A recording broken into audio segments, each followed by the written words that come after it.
Assalamualaikum warahmatullahi wabarakatuh. Di sini saya akan menceritakan autobiografi hidup saya. Perkenalkan, saya Rahimatur Rafi'ah dengan NIM 211221190 kelas BKI 7B. Saya lahir di Sragen 14 Februari 2004. Saya anak pertama dari 2 bersaudara. Nah, di sini saya akan menceritakan autobiografi hidup saya. Yang pertama, perjalanan pendidikan. Saya mulai bersekolah pada umur 3 tahun.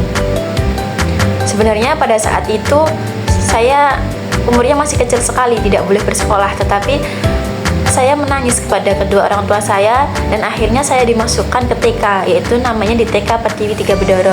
Saya di situ bersekolah dan bermain bersama teman-teman kurang lebih 3 tahun di TK. Nah, selanjutnya terpaksa saya dinaikkan di SD oleh guru TK saya karena saya sudah lama di TK tersebut, hampir 3 tahun. Dan jadinya saya di SD itu umurnya kurang dari 6 tahun. Dan saat itu umur saya yang paling kecil di antara teman-teman yang lainnya. Di SD sampai kelas 6 itu saya baru umur 10 tahun. Tapi meskipun saya umurnya masih kecil, saya bisa mengikuti teman-teman yang lainnya. Nah, dari kelas 1 sampai 6 saya alhamdulillah selalu masuk peringkat 3 besar. Selanjutnya masuk SMP pada tahun 2015 sampai 2017. Tepatnya di SMP Negeri 1 Semomacan. Selanjutnya masuk SMA di SMA Negeri 1 Gondang dengan mengambil jurusan IPA. Selanjutnya masuk kuliah pada tahun 2021 dengan berbagai problem-problemnya. Dari daftar SNMPTN, daftar SBMPTN, UMPTKIN, semuanya ketolak.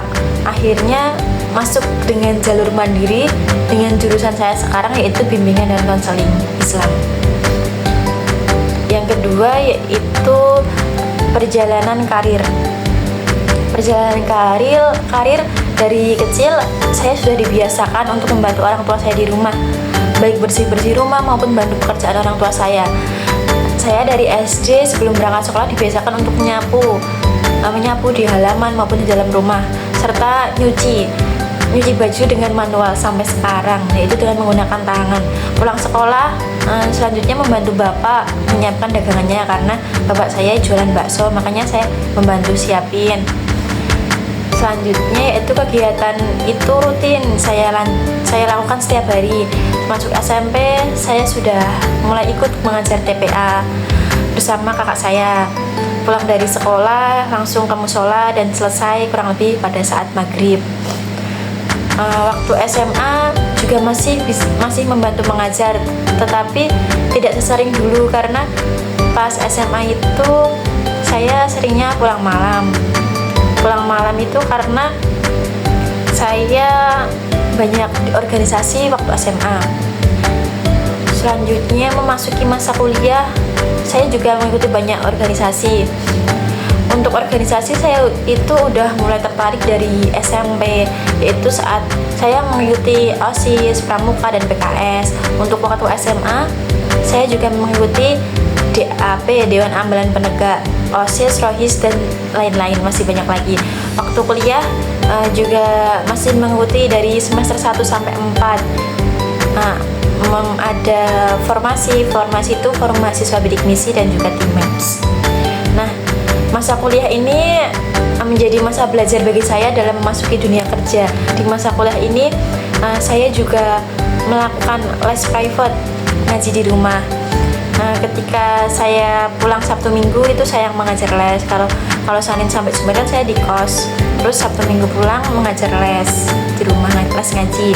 Terus saya juga pernah part time dengan menjaga stand bakso dan sempol di sekitar kampus. Memang gajinya ini tidak seberapa, tapi dengan ini saya bisa bersyukur dan menikmati hasil jerih payah sendiri. Yang ketiga yaitu pengalaman behavioral. Pengalaman behavioral ini ada bentuk rewarding dan juga punishment. Bentuk rewardingnya itu pada saat saya SD, saya itu mengikuti lomba cerdas cermat atau LCC pada saat kelas 4 pada saat itu. Nah, saat itu saya terpilih mewakili sekolah saya di tingkat kecamatan.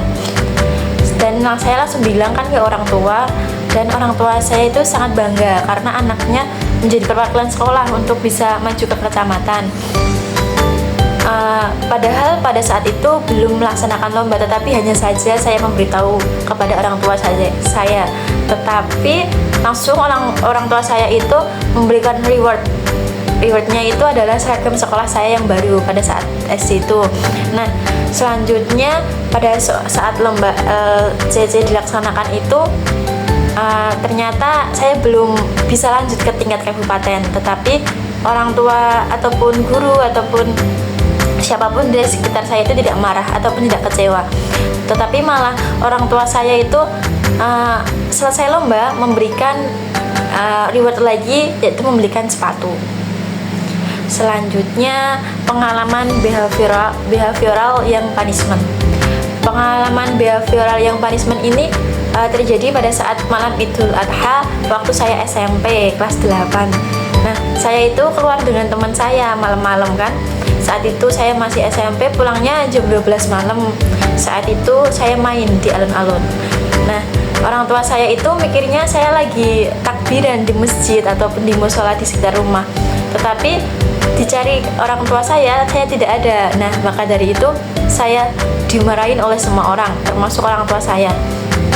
Dan dalam pengalaman hidup saya nggak pernah melihat bahwa saya itu marah semarah itu, nggak pernah sama sekali marahnya ya sekali itu. Nah, berarti menurut orang tua saya itu adalah sesuatu yang sangat menyedihkan dan mengecewakan. Nah, akhirnya saya pulang itu jam 12 sampai rumah jam 1. Akhirnya dengan penuh emosi bapak saya itu menyita HP saya 3 hari dan saya tidak bisa bermain HP pada saat itu. Nah, yang keempat adalah pengalaman RET. Selanjutnya yang pertama ada antecedent event. Yang pengalaman RET saya pada saat masa-masa skripsian ini. Ketika dosen pembimbing atau penguji susah untuk ditemui baik secara langsung maupun via chat, sedangkan harus menyelesaikan dengan tenggat waktu yang sedikit, namun merasa sangat kesulitan dan tidak ada kemajuan yang signifikan. Pasti teman-teman semua juga sudah mengalaminya seperti saya. Nah, yang selanjutnya yaitu belief. Ada irrational belief. Irrational beliefnya gini, saya tidak akan pernah menyelesaikan skripsi ini tepat waktu karena dosen pembimbing atau penguji susah untuk ditemui. Sedangkan untuk rational beliefnya, saya bisa menyelesaikan jika saya membuat rencana yang realistis, fokus pada setiap bab sedikit demi sedikit, dan saya selalu berikhtiar untuk menemui dosen. Selanjutnya, emotional consequence. Untuk yang irasionalnya, saya merasa rasa cemas yang berlebihan dalam diri saya, khawatir tidak bisa menyelesaikan skripsi pada tepat waktunya. Selanjutnya ada frustasi, merasa tidak ada jalan keluar karena dosen sulit untuk ditemui. Yang ketiga ada putus asa, kehilangan motivasi untuk melanjutkan karena menganggap situasi ini terlalu sulit.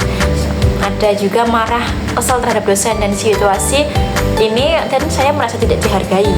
Selanjutnya ada minder. Minder ini saya mulai membandingkan diri saya dengan teman yang lainnya yang lebih lancar dalam menyelesaikan skripsi, terutama di fakultas-fakultas sebelah. Nah, ada juga yang emotional konsekuensinya yang rasional. Yang rasional ini saya bisa legowo dan juga menerima, mampu menerima situasi bahwa ada hal-hal yang berada di luar kendali saya sendiri, seperti jadwal dosen, tetapi fokus pada usaha yang bisa saya lakukan. Yang kedua ada semangat, merasa termotivasi untuk terus mencoba bertemu dosen atau mencari alternatif penyelesaian seperti meminta masukan dari teman, dari cutting atau referensi lainnya. Yang ketiga bersyukur, menghargai setiap kemajuan kecil yang berhasil dicapai meskipun dalam kondisi yang sulit dalam hidup saya. Terus selanjutnya ada percaya pada proses, merasa yakin bahwa meski lambat, selama ada usaha, skripsi pasti akan selesai.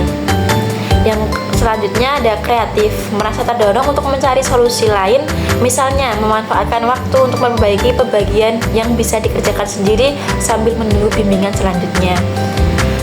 Terus ada toleran. Nah, ini yang sangat penting, menghadapi situasi dengan